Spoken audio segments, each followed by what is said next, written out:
Good morning, y'all. It's Brett, Swafford Homestead. Nice sunny morning. I think it's about 47 now. Well, it's 24 last night, but a lot better. I got to reading more on these sunchokes, and I decided I better plant them. Let's go ahead and get it done. It says I can plant them as long as the ground ain't froze. You can put them in the ground, and they'll be ready to go next year. So I've got the ground prepared, and I'm gonna show you how I do it.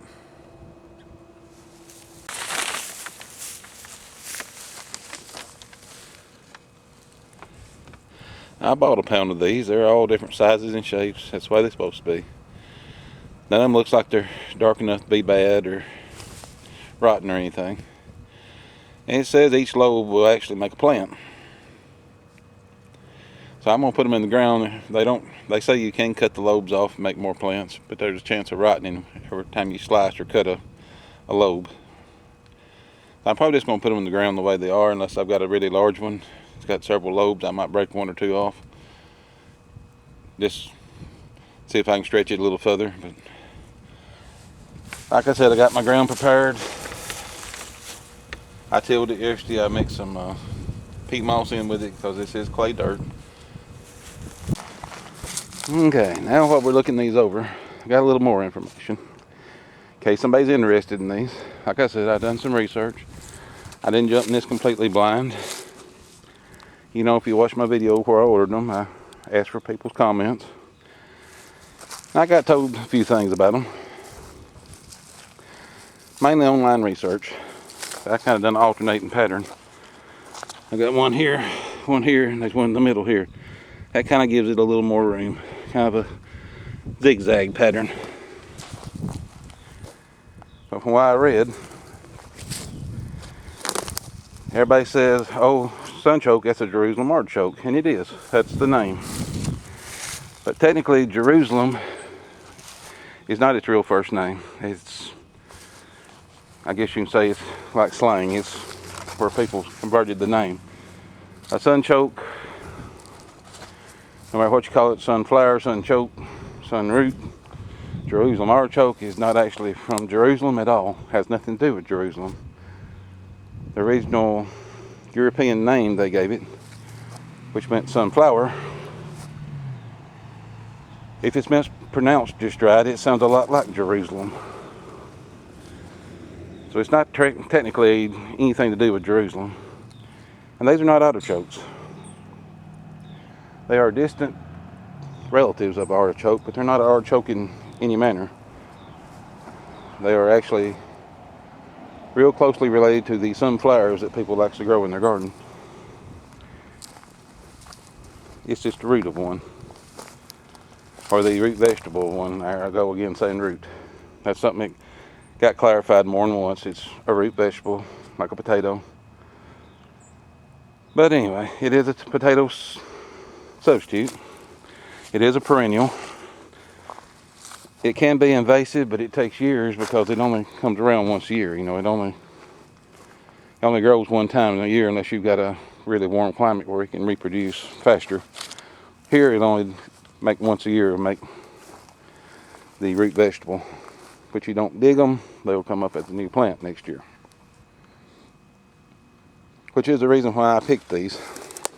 Because I wanted something perennial. I wanted something that would come back, that you don't have to dig up completely. Rework the ground, refertilize, replant. These you dig them up if you want to. If you don't dig them all up, it just makes another plant that comes back next year. You've got more.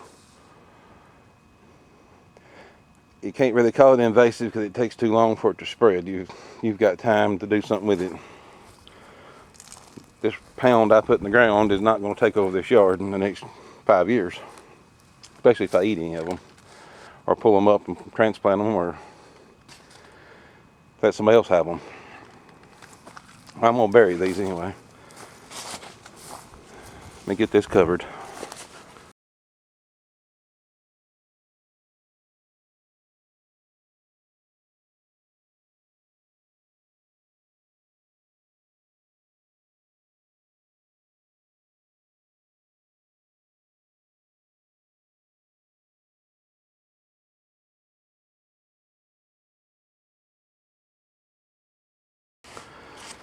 Well, the burying task is complete.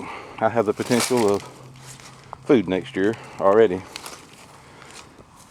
Because it did say as long as the ground wasn't froze, you could plant these and they would come back. Now, not every one of them is probably going to work. They tell like the germination rate's pretty good on them.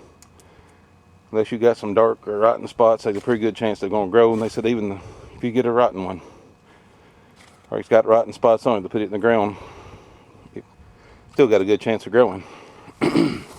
So rot don't apparently bother these as bad as some vegetables. I said it recommends 12 to 18 inches apart, 2 foot between rows, 4 to 6 inches deep. I went about 4, 5, because I'm going to put a little dressing on top eventually. I hope to compost it and mulch it and keep it from growing grass. All this heavy clay, grass is not even a problem. It'll grow in places it's not even supposed to. It'll grow in places you sprayed weed killer. Clay is very rich, grows grass really well. This is down the edge of my first garden. Garden number 1, down where I shouldn't be on it with the tractor. Be getting close, but I shouldn't be on it.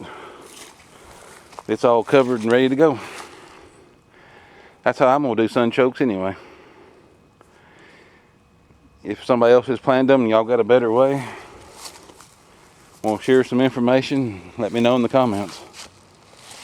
I'm always open to new ideas. If you liked the video, like. If you hadn't subscribed, hit the subscribe button. Tell other people about it. Help this little channel grow. Also want to wish you a Merry Christmas. It's 22nd of December. If I don't make another video, Merry Christmas.